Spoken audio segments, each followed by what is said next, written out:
Social psychology. तो sociology तो पता ही है। साइकोलॉजी होती है science of behaviour and cognitive process, जो कि फोकस करती है परसेप्शन, कॉग्निशन एंड इमोशंस, यानी कि ह्यूमन माइंड लर्न कैसे करता है, how do we store experiences and then process them to take decisions. So psychology and sociology दोनों एक चीज़ को स्टडी करती है इन कॉमन, जो कि है ग्रुप डायनेमिक्स। ग्रुप डायनेमिक्स होता है कि एक ग्रुप के अंदर इंडिविजुअल और ग्रुप कैसे एक दूसरे को इफेक्ट करते हैं। ग्रुप डायनेमिक्स का यूज़ कॉर्पोरेट वर्ल्ड में भी होता है, क्योंकि वहाँ भी ग्रुप्स की एफिशिएंसी और इन सब के बारे में बात होती है। So that's because psychology is to part of corporate world and hence social psychology is an important topic an important discipline.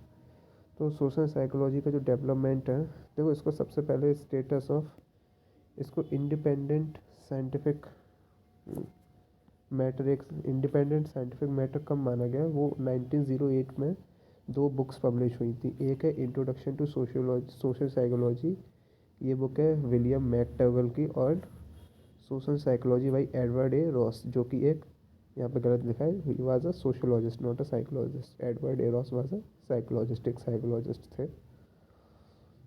तो इन दो बुक्स के साथ, ये दोनों बुक्स न्यूयॉर्क में पब्लिश हुई थी, सोशल साइकोलॉजी को एक इंडिपेंडेंट साइंटिफिक मैटर माना जाने लगा।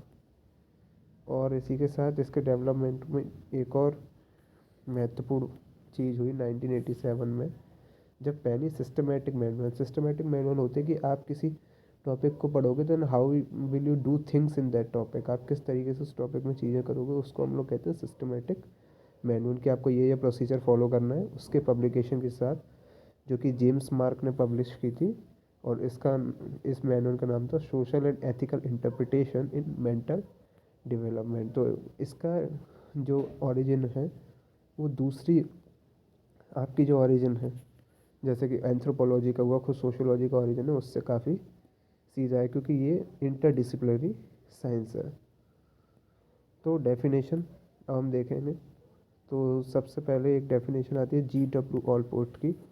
उन्होंने कहा कि ये जो सोशल साइकोलॉजी है, ये study of thoughts, feeling and behaviour individual की स्टडी करती है, जो कि किसी की या फिर किसी की एक्चुअल प्रेजेंस, या फिर मान ली गई प्रेजेंस, या फिर इम्प्लाइड में नहीं होता है, वो चीज़ है नहीं, लेकिन डी फैक्टो कभी आप देखोगे, यानी कि वो व्यक्ति भी प्रेजेंट तो नहीं है, या फिर वो इंस्टीट्यूशन भी प्रेजेंट तो नहीं है, बट उस इंस्टीट्यूशन का इफेक्ट अभी भी प्रेजेंस है। तो उसके अंदर कैसे बिहेवियर्स जो होते हैं इंडिविजुअल के, और इंडिविजुअल की फीलिंग किस तरीके से शेप होती हैं, उसको सोशल साइकोलॉजी कहते हैं। इसकी दो डेफिनेशंस और हैं।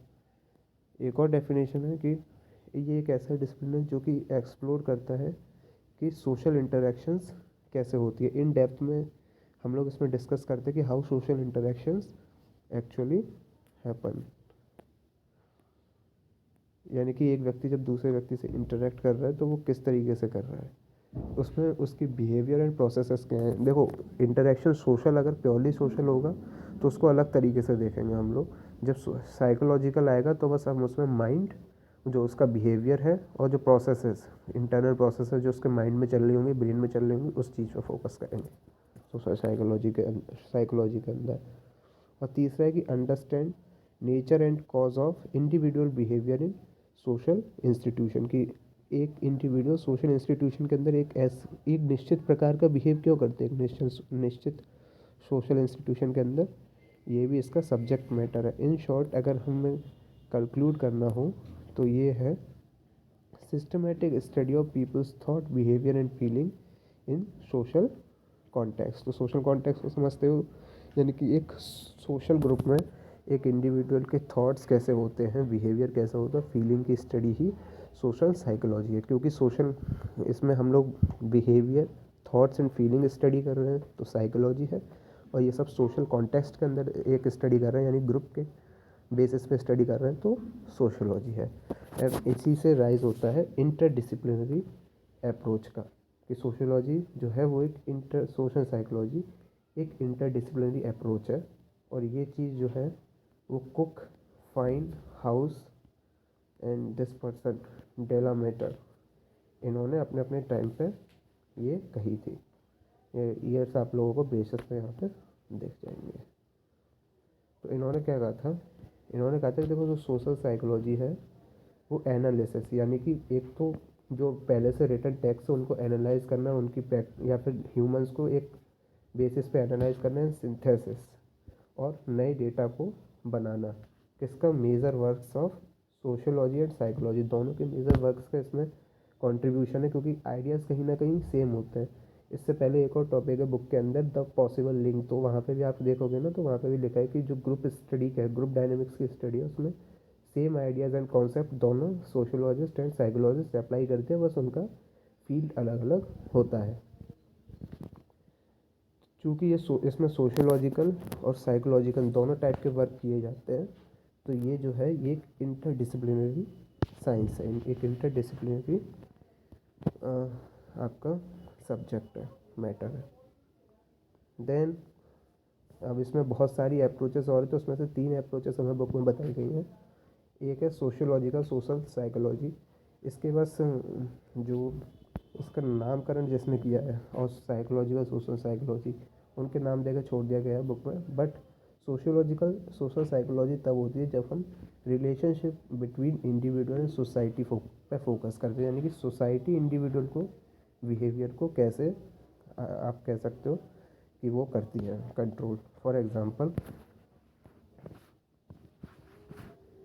है ना, अगर एक ग्रुप है ना, मान लो एक परेड हो रही है, okay, then here are soldiers, तो ये जो पूरा के पूरा सोशल ग्रुप है एक तरीके से, ये किस तरीके से, ये अगर उनके मूवमेंट को जिस तरीके से इफ़ेक्ट कर रहा है, क्योंकि सब लोग एक साथ मूव करते हैं, तो उसकी जब हम स्टडी करेंगे तो हम लोग कहेंगे this is sociological social psychology, यानी कि सोसाइटी कैसे इन्फ्लुएंस कर रही है बिहेवियर को। एंड जब हम इस बात को स्टडी करेंगे कि ये जो है ये इसके अंदर कैसा फील कर रहे हैं, ये हर एक सोल्जर्स परेड के अंदर कैसा फील कर रहा है, देन हम कहेंगे this is psychological social psychology.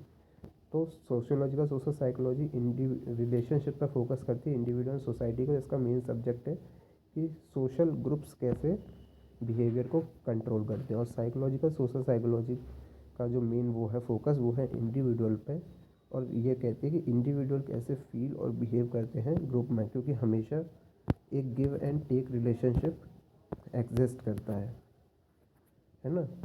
जो ह्यूमंस हैं एंड दिस इज सोसाइटी, तो सोसाइटी ह्यूमंस को इफेक्ट करती है, और ह्यूमंस इन टर्न सोसाइटी को इफेक्ट करते हैं। तो इस टाइप का एक give and take relationship human and society के बीच में होता है।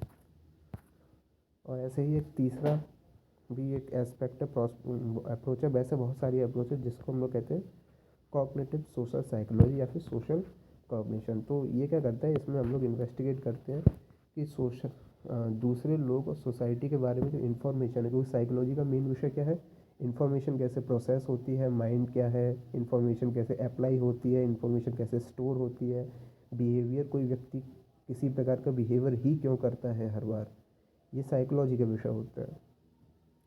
तो जब भी ये चीज़ें सोशल कॉन्टेक्स्ट में देखोगे, तो जो जैसे ये स्टोरेज जो प्रोसेस होती है, these are cognitive process in psychology, है ना। और इसको सोशल कॉन्टेक्स्ट में देखोगे तो सोशल कॉग्निशन कहोगे। तो इन्फॉर्मेशन कैसे प्रोसेस होती है, यानी कि मान लो हम किसी ग्रुप में गए, हमने वहाँ के लोगों को देखा, तो हमने उस इन्फॉर्मेशन को कैसे प्रोसेस किया, या फिर हम उसी ग्रुप में अगर हैं, मान लो कि हम एक ऑर्गेनाइजेशन में काम कर रहे हैं, वहाँ पर हमारा 5-6 लोगों का ग्रुप है, जो कि हम लोग एक ही प्रोजेक्ट पर काम कर रहे हैं, तो उसके बारे में इंफॉर्मेशन कैसे स्टोर करेंगे हम अपने दिमाग में, उस इंफॉर्मेशन को प्रोसेस करके डिसीजन कैसे लेंगे, अप्लाई कैसे करेंगे उस इंफॉर्मेशन को, इसी की स्टडी को कहा जाता है कॉग्निटिव सोशल साइकोलॉजी, है ना। और ये सोशल क्यों है, तो वो मैं बता ही चुका हूँ, क्योंकि ये जो इंफॉर्मेशन है इसका बेसिस क्या है, सोशल इंटरेक्शन।